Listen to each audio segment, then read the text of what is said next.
Oke, selamat datang para tokoh semua. Terima kasih ya yang udah selalu support dan pasti uh, selalu uh, mengikuti ya berita-berita Obras gitu. Terus kemudian teman-teman bisa follow atau join di grup Telegram Toko Crypto karena ada banyak hal pastinya yang teman-teman bisa lihat.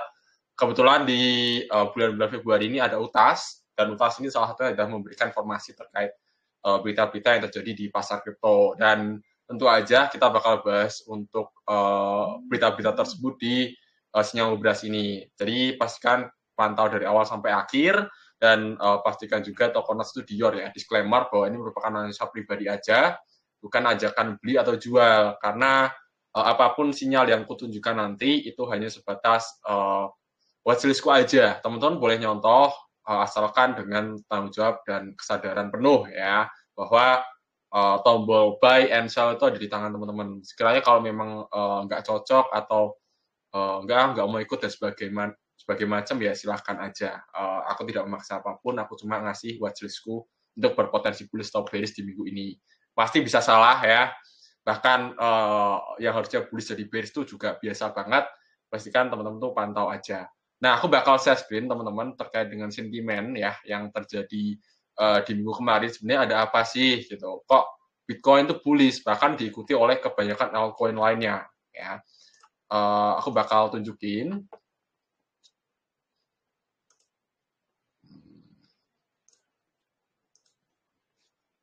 Nah, Tokonote juga bisa lihat di Toko News ya, di mana Toko News ini merupakan salah satu portal media yang dipegang sama Toko Crypto juga salah satunya ya.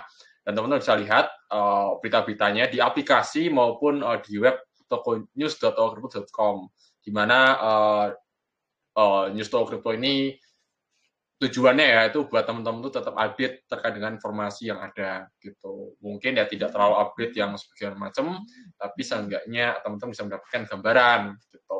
Nah, ada beberapa campaign-campaign atau kripto yang teman-teman bisa ikutin di bulan Februari ini seperti trading trading ya total dia 150 juta.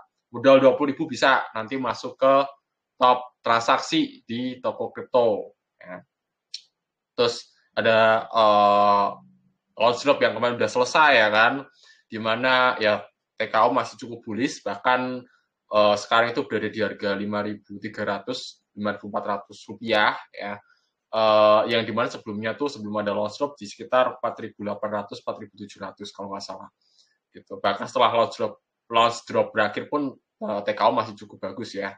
Jadi nggak perlu khawatir gimana-gimana gitu. Ya mungkin memang rewardnya pengumuman mungkin bakal di-update di ini sih di hari Senin ini.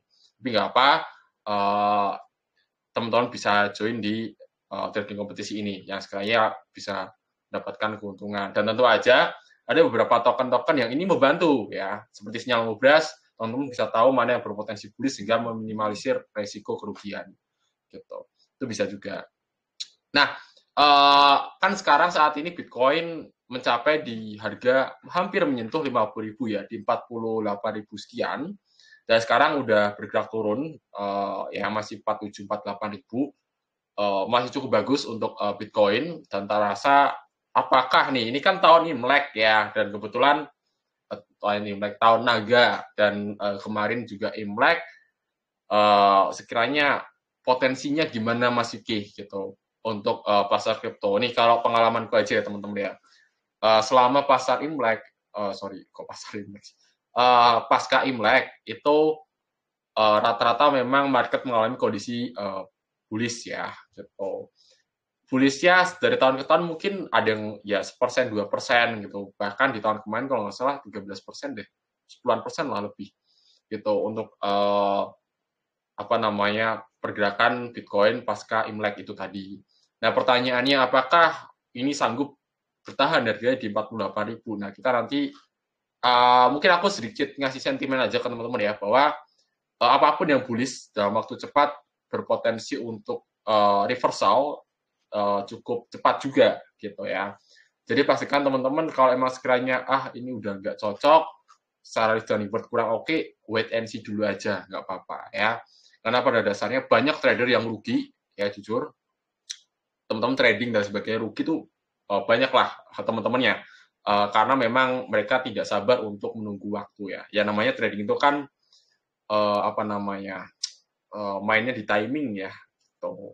Nah, sekarang pertanyaannya kalau ke 50.000 gimana Mas Yuki? Nih ya, kalau Bitcoin ke harga 50.000, total market cap Bitcoin itu mencapai 1 triliun US dollar. Di mana ini tuh susah banget ditembus teman-teman. Ya, market cap Bitcoin ke angka itu tuh ya tau lah angka psikologis kurang lebih. Jadi agak susah. Nah, teman-teman juga bisa lihat di sini terkait dengan pergerakan Bitcoin setelah Imlek ya, potensi naik atau turun, tak rasa sih ini ya, tak rasa ya, ini berpotensi untuk naik sedikit. Untuk altcoin rata-rata berpotensi bearish sih ya, bukan bearish, koreksi lebih tepatnya. Ya, jadi bullish, koreksi, mungkin bisa lanjut bullish lagi. Gitu. Tapi sekarang tak rasa ya koreksi sih. Gitu. Nah, kemudian teman-teman juga bisa melihat terkait dengan TKO token ya, bisa baca white papernya, boleh di CoinMarketCap atau di event ini, ya, di mana ya ini kita punya beberapa fitur-fitur yang mungkin bisa membantu teman-teman ya, sekalian yang jadi holder TKO. Untuk saat ini kan baru Creo ya, untuk all shop-nya, mungkin next bakal ada lagi, dan wait and see dulu aja terkait dengan proyek maupun partnerannya kita nanti sama siapa. Gitu.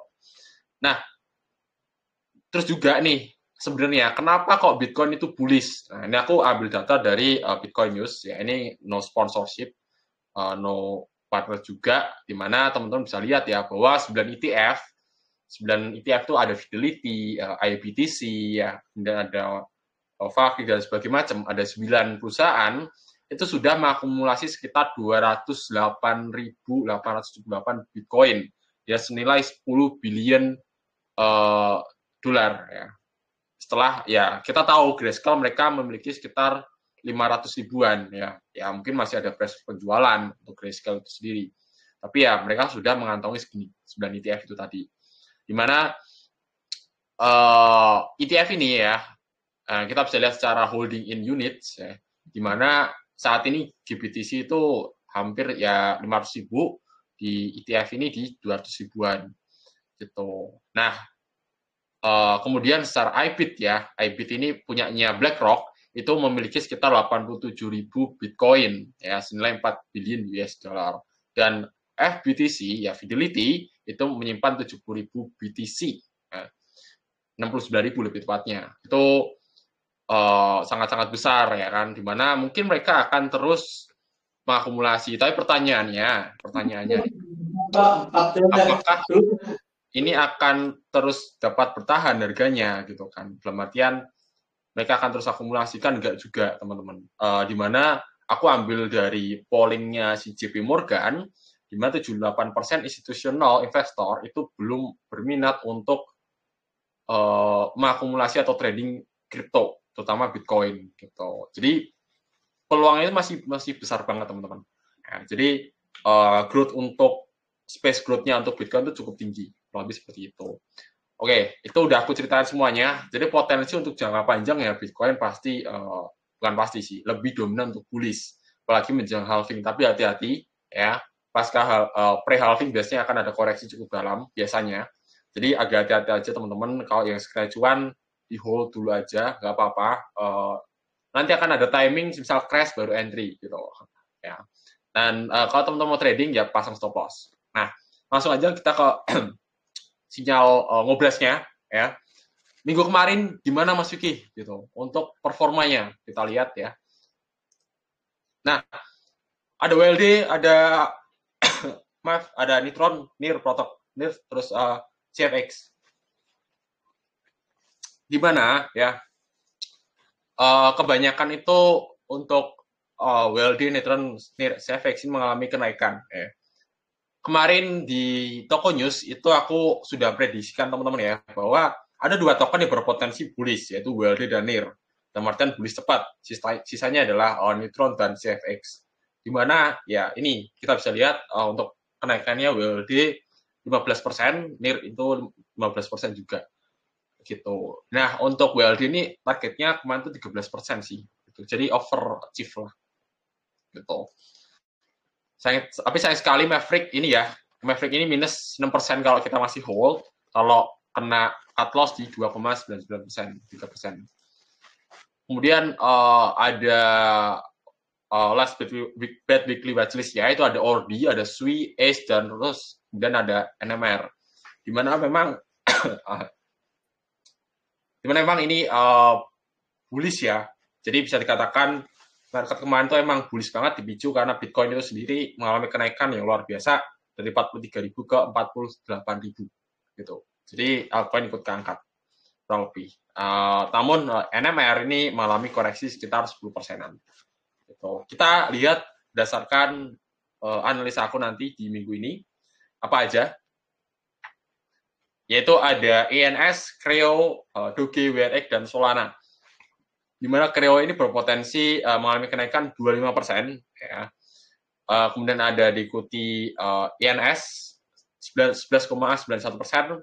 Kemudian ada Solana 13,11%. Ya, dan di sana diikuti ada Doge dan WRX. Mungkin ada yang bertanya-tanya Doge seperti apa? Ya ini potensinya plus sekitar 5%. Gitu. Nanti kita bakal tunjukin chart pattern-nya. Kemudian ada lagi bad weekly watchlist-nya, yaitu ada OM, ada Mantra, ada Power, ada ID, ada SAI, ya. Di mana di kelima koin ini itu berpotensi bearish. Ingat ya, potensi ya. Jadi bisa aja bullish, bisa aja bearish.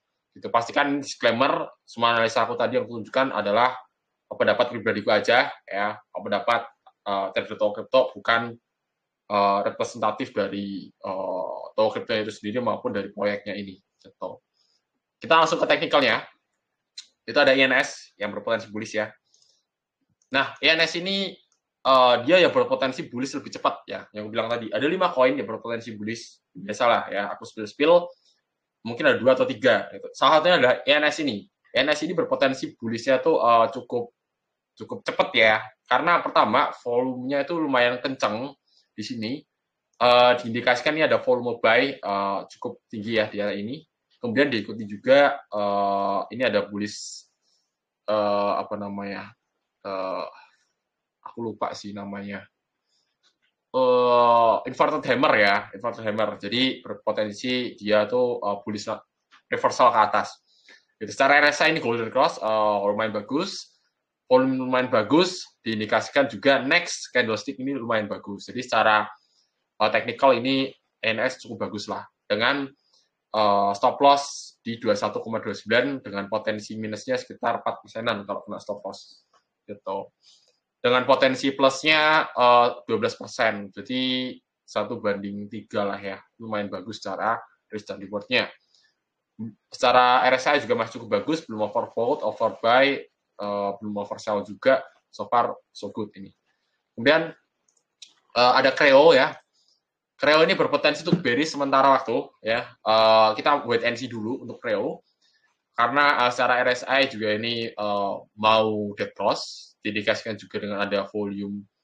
Sebenarnya nggak banyak sih untuk volume sell-nya, tapi tak rasa ini bakal berpotensi untuk bearish dan kita bisa ambil di area supportnya di area 0,763 dengan potensi kenaikan 0,0957 gitu. Kenapa cukup bullish dengan Creo Mas Wiki? Padahal Creo ini mungkin proyek Indonesia ya, yang mana mungkin orang skeptis gitu. Karena memang akan ada banyak partnership lanjutan yang sekiranya Creo ini bisa kembangkan lagi gitu ya istilahnya ya. Dimana pasar Indonesia itu masih cukup luas dan tentu aja pasar global pun juga cukup luas untuk pengembangan si proyek masing-masing crypto ini tadi. Gitu. Salah satunya adalah Creo. Gitu. Next, kita ke Doge. Dimana Doge ini udah kena sih harusnya ya. Doge ini dia di area entry di 0,7998 atau kita genepin lah 0,08. Dia berpotensi mengalami kenaikan di 0,8425 di area ini ya. Kenapa kalau di area ini masuki ya? Kan di sini ada resistennya 1, 2. Sebenarnya bisa aja targetnya adalah di sini, teman-teman. Targetnya di sini. Cuma masalahnya memang kita lihat bahwa kondisi Doge ini sebenarnya masih cukup bagus gitu. Itu sih. Terus next ke WRX ya, dimana di WRX ini sama ya seperti NS tadi. WRX ini merupakan salah satu token kripto ya, besutannya Wazir Exchange India, di mana ya mungkin ya sejajar lah dengan toko kripto gitu. Nah, di mana ada peningkatan luar biasa untuk pembelian WRX ini sendiri ya, dan tak rasa ini ya sama seperti inverted hammer, di mana berpotensi untuk mengalami kenaikan gitu ya. Di mana ini ada area supportnya sebenarnya di sini 1, 2. Sebenarnya kalau mau support lagi itu di area ini teman-teman ya. Ini support kuat banget, tapi gua ambil area stop loss-nya karena kalau memang ini gagal dia ya bisa lanjut turun mungkin sampai ke area 0,2 sih. Ini untuk WRX. Kemudian ada lagi untuk Solana ya, berpotensi untuk bullish. Nih sebenarnya dia mau untuk bullish penan untuk time frame yang besar dari tanggal 23 Januari itu masih cukup bullish sampai sekarang. Trennya masih bullish dan belum ada tanda-tanda untuk reversal yang dalam banget, nggak ada. Ini ada area supportnya, ya lumayan banyak nih teman-teman nih. Supportnya udah breakdown dan ya ini potensi untuk mengalami kenaikan. Untuk potensi kenaikannya di $116 sih. Nah, dengan profit sekitar 13%. Nah, itulah kelima koin yang berpotensi bullish di minggu ini, dan pastikan teman-teman Dior ya, kita bakal analisa juga untuk koin-koin yang berpotensi bearish. Seperti ada OM, ya. OM ini berpotensi bearish karena di sini ada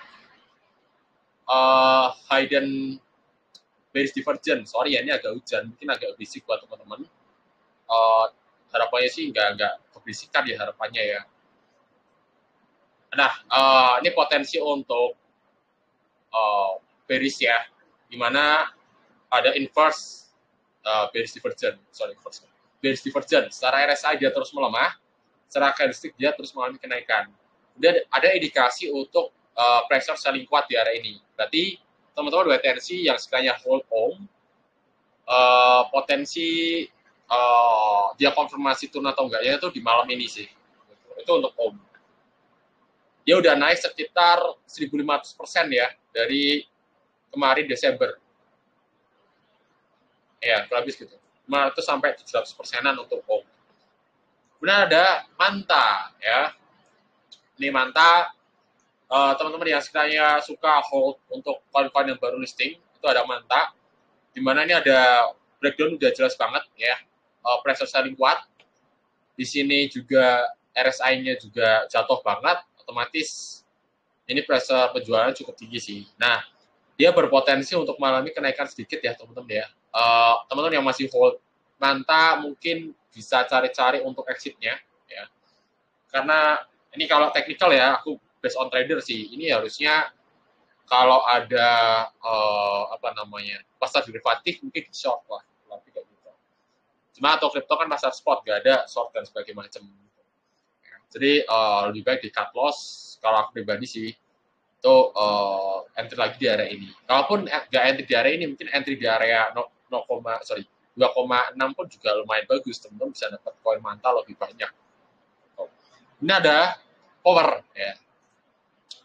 Power nih berpotensi bearish. Nah ini malah udah bearish duluan ya. Padahal tadi siang dia masih di area ini.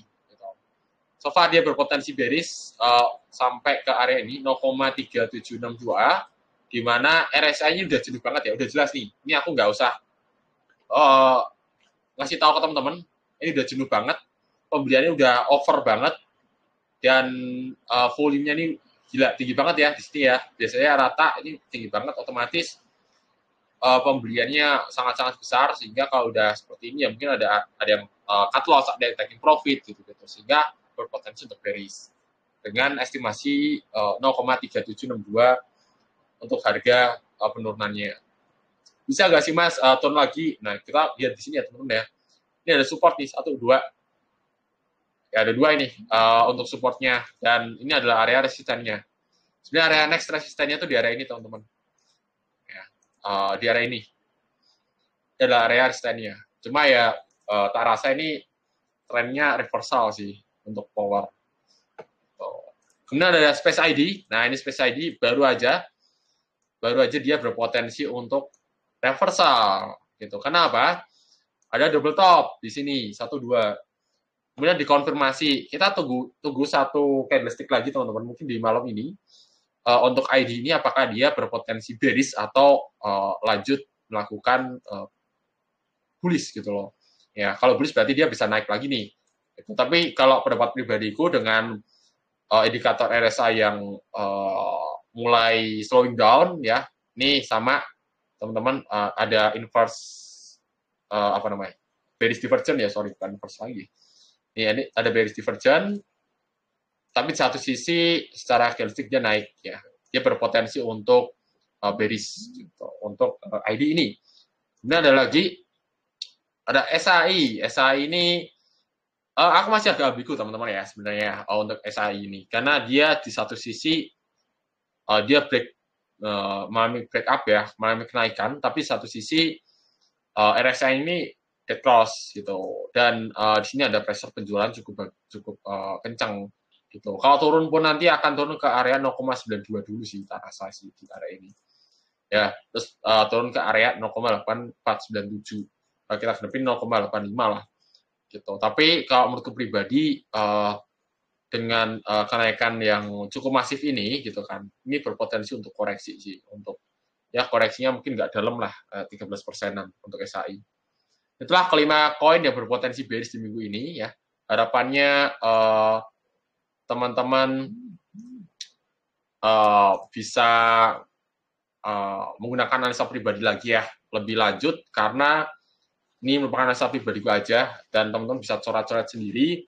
Pastikan teman-teman itu selalu staying update ya, karena tentu aja jika terjadi reversal, misal potensi bullish sudah naik kemudian balik turun, teman-teman harus ambil sikap yang lebih bijak lagi gitu, karena ya balik lagi sih kadang-kala nggak sampai target itu udah balik lagi turun gitu loh. Itu aja. Pastikan teman-teman juga